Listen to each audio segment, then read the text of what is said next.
నమస్తే అండి. Welcome to Nagaraj TV. నేను మీ నాగరాజు. సో ఈరోజు వచ్చినటువంటి తెలంగాణకు సంబంధించి అప్డేట్స్ కూడా ఇద్దాం. వీడియో కూడా పూర్తి వరకు చూడండి. సో ఈ నెల 11 నుంచి అందుబాటులోకి డిఎస్సి హాల్ టికెట్లు అంటూ ఒక అప్డేట్ చూడొచ్చు. అదేవిధంగా జూనియర్ లెక్చరర్ పోస్టులకు జనరల్ ర్యాంకుల ప్రకటన అంటూ మరొక అప్డేట్ చూడొచ్చు. అదేవిధంగా ఇక్కడ డిఎస్సిని వాయిదా వేయండి, ఓయూజేఏసీ డిమాండ్, పాఠశాల విద్యాశాఖ కమిషనర్ ఆఫీస్ ముట్టడి అంటూ ఈ విధంగా అప్డేట్స్ అయితే ఈ విధంగా ఉన్నాయి. సో ఇటువంటి మరిన్ని వీడియోల కోసం కూడా ఛానల్ని సబ్స్క్రైబ్ చేసుకోండి. వీడియో కూడా మొత్తం చూసినాక నచ్చినట్టయితే లైక్ చేసి షేర్ చేయండి. సో ఈ నెల 11 నుంచి అందుబాటులోకి డిఎస్సి హాల్ టికెట్లు అని చెప్పేసి ఇక్కడ ఇవ్వడం అయితే జరిగింది. సో ఇక్కడ డిఎస్సి హాల్ టికెట్లు నెల 11 నుంచి వెబ్సైట్లో అందుబాటులో ఉంటాయని స్కూల్ ఎడ్యుకేషన్ డైరెక్టర్ ఇక్కడ నరసింహారెడ్డి ఒక ప్రకటనలో తెలిపారు.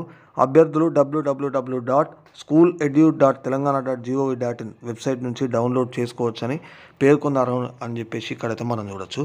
పరీక్షలను షెడ్యూల్ ప్రకారమే నిర్వహిస్తామని, ఈ నెల 18 నుంచి ఆగస్టు 5వ తేదీ వరకు ఉంటాయని చెప్పారు. కాగా రాష్ట్ర వ్యాప్తంగా 11,022 టీచర్ పోస్టుల భర్తీకి ఇక్కడ 2.79 లక్షల అప్లికేషన్లు వచ్చాయి. అయితే ఈ మధ్య కొందరు అభ్యర్థులు డిఎస్సి పరీక్షలను వాయిదా వేయాలని డిమాండ్లు చేస్తున్నారు.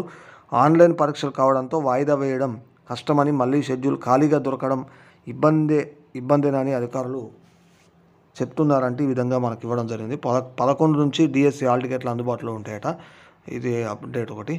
అండ్ నెక్స్ట్ ఇక్కడ జూనియర్ లెక్చరర్ పోస్టులకు జనరల్ ర్యాంకుల ప్రకటన అంటే ఇవ్వడం జరిగింది.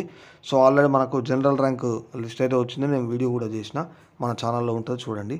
సో ఇంటర్మీడియట్ విద్యా కమిషనరేట్ పరిధిలో సో ఇక్కడ 1,392 జూనియర్ లెక్చరర్ పోస్టుల భర్తీకి నిర్వహించిన రాత పరీక్షలో ప్రతిభ ఆధారంగా అభ్యర్థుల జనరల్ ర్యాంకుల జాబితా జిఆర్ఎల్ను టీజీపీఎస్సీ ప్రకటించింది.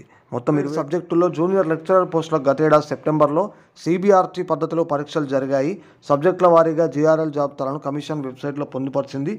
ధృవీకరణ పత్రాల పరిశీలనకు సాధారణ అభ్యర్థులకు 1:2 నిష్పత్తిలో, దివ్యాంగ అభ్యర్థులకు 1:5 నిష్పత్తిలో మెరిట్ జాబితాలు త్వరలో ప్రకటిస్తామని కమిషన్ కార్యదర్శి నవీన్ నికోలస్ తెలిపారంటూ ఈ విధంగా మనమైతే జూనియర్ లెక్చరర్ పోస్టులకు సంబంధించి ఇక్కడ అప్డేట్ చూడొచ్చు.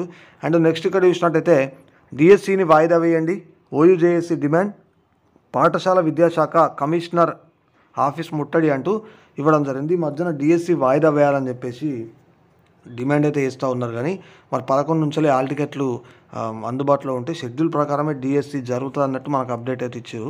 సో డిఎస్సిని వాయిదా వేయాలని డిమాండ్ చేస్తూ డిఎస్సి అభ్యర్థులతో కలిసి ఓయూజేఏసీ నేతలు పాఠశాల విద్యాశాఖ కమిషనర్ కార్యాలయాన్ని ముట్టడించారంటూ ఇక్కడైతే మనం చూడొచ్చు అనమాట. విధంగా మనకైతే ఇక్కడ ఇచ్చారు. సో ఇక్కడైతే చూడండి.